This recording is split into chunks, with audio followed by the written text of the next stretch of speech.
अपने इमोशंस को कैसे मैनेज करना है।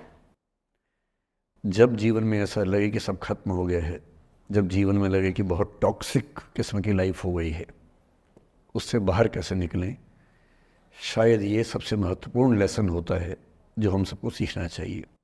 मैंने कहीं से सीखा नहीं है, ना मैंने ऐसी किताबें पढ़ी हैं। हालांकि मैंने 2 किताबें मंगवाई हैं पिछले हफ्ते, पढ़ी नहीं है अभी तक, तो मैं किताबों के बेस पे नहीं जानता कैसे सीखते हैं, लेकिन ज़िंदगी से तुम सीख सकते हैं।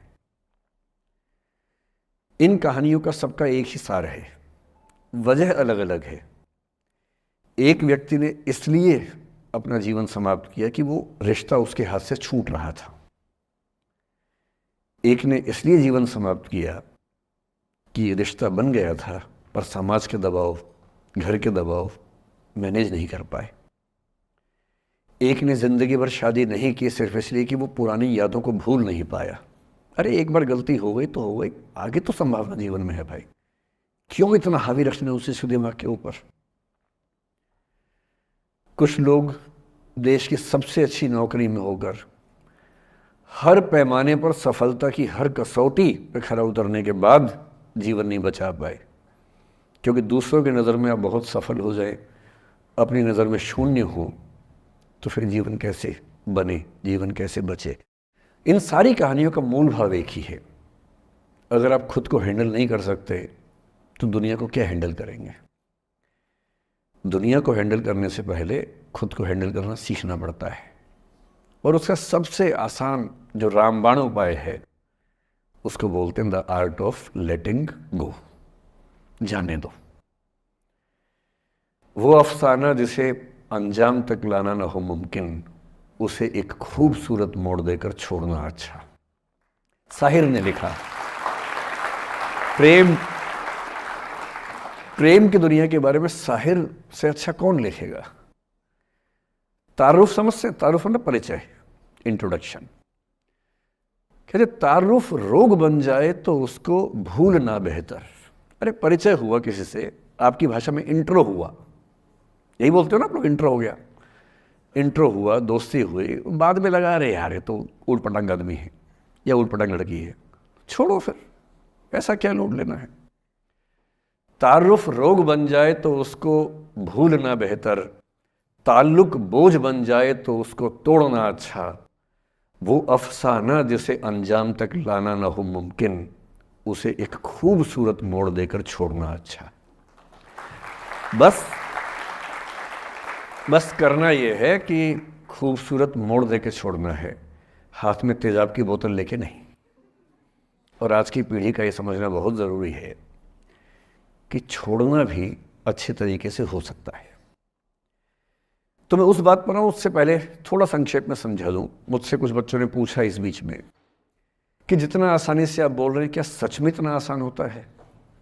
कैसे छोड़ें उन चीज़ों को जो मन पर हावी हैं, उन इमोशंस के टर्मोइल को, उन इमोशंस की इंटेंसिटी को कैसे मैनेज करें। क्या सच में इतना आसान होता है। आसान तो नहीं होता है। मेरी उम्र में आसान है, आपकी उम्र में आसान नहीं होता है। मेरी उम्र में क्यों आसान है, क्योंकि ये सारा खेल हार्मोन्स का है, ये सारा खेल केमिस्ट्री का है। हम सब दरअसल बहुत सारे केमिकल्स, जिनमें से कुछ का नाम हार्मोन्स हैं, उन केमिकल्स और हार्मोन्स के बहुत सारे इंटरेक्शंस के रिजल्ट हैं।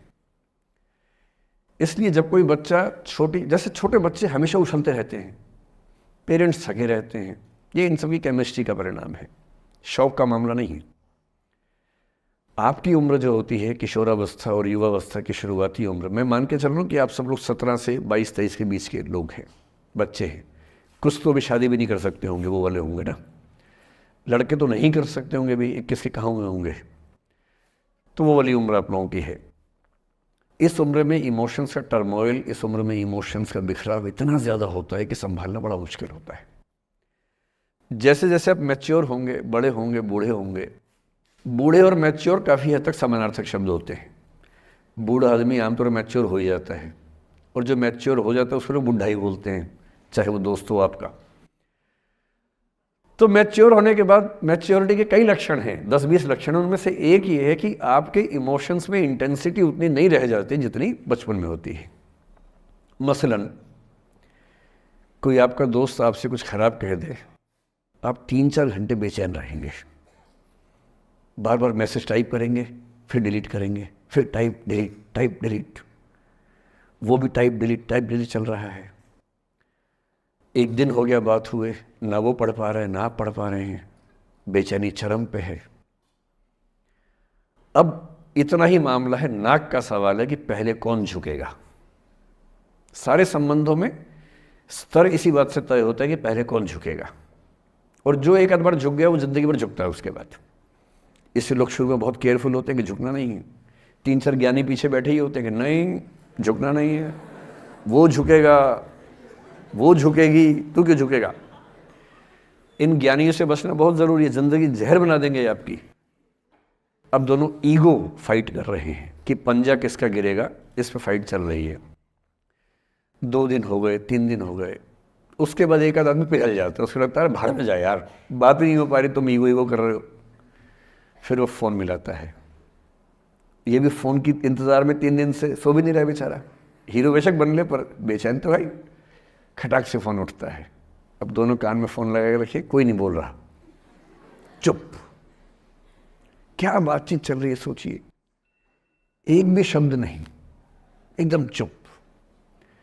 थोड़ी देर के बाद कंफर्म करने के लिए कि है भी या नहीं, एक बोलता है हेलो, वहाँ से आवाज़ आती है कोई एक मैं थोड़ा ऐसी जोकर टाइप की बात करता हूँ, मुझे मोटिवेशनल स्पीकर ना समझे आप लोग, मैं ऐसी हंसी मजाक ही करना आता है मुझे, वही मैं करता हूँ। लेकिन इससे आप ये ना सोचिए कि मुझे पढ़ाना नहीं आता, मैं पढ़ा भी लेता हूँ इसके लिए मुझे वो भी आता है, लेकिन अभी क्योंकि आप बच्चे छोटे हैं तो मैं आपके साथ वैसी बात ही कर रहा हूँ। अब ये सब चल रहा है। अब इसमें अगर कोई एक व्यक्ति झुक गया, बात आगे हो गई तो हो गई, वरना कई रिश्ते ऐसे भी होते हैं जो इसी बिंदु पे खत्म हो जाते हैं कि तेरा भाई नहीं झुकेगा, भाभी झुकेगी, और उधर जीजू झुकेंगे, दीदी नहीं झुकेगी, जीजू झुकेंगे, दीदी क्यों झुकेगी, और ना जीजू झुक रहे ना भाभी झुक रही और उस चक्कर में जो अभी बेचारा रिश्ता बना भी नहीं था, वही वो ज़मींदोज़ हो गया, वही वो ख़त्म हो गया। पर ठीक है, हो गया तो हो गया, भाड़ में जाए, ऐसा क्या है, डर किस बात का है इसमें। लेकिन मैं फिर भी आपसे कहूँगा, मेरी उम्र में क्या होता है, जैसे मुझे कोई फ़ोन करे कि मैं आपसे बहुत नाराज़ हूँ, तो मैं कहता हूँ अच्छा ठीक है, कल बात करेंगे। नहीं, मैं आपसे बहुत नाराज़ हूँ, मेरा दिल टूट गया है। मैं कहता हूँ देखो मुझे नींद आ रही है अभी, let me sleep, we will talk tomorrow, you just do one thing, write down all the points and we will discuss in the morning, when I come to office you come to my cabin and we will discuss, don't worry, I will find out the solution for you. कह रहे हैं आप कैसी बात कर रहे हैं, मैं ना सो पा रहा हूँ ना मैं जाग पा रहा हूँ। तो मैंने कहा दैट इज़ योर प्रॉब्लम मैं तो सो भी रहा हूँ जाके, ये तो कोई दिक्कत नहीं हुई भाई। तो मैं तो ऐसा हो चुका हूँ कि दुनिया में कुछ भी हो जाए मुझे टाइम पे नींद आ जाती है, कुछ भी हो जाए। मतलब एक आध, अब जैसे मेरी माता जी की मृत्यु हुई तो मुझे नींद नहीं आई कुछ दिनों तक, ठीक बात है, नहीं आनी चाहिए उस समय, तब भी आ गई तो फिर इंसान और पत्थर में क्या अंतर बचा, सीधी सी बात है।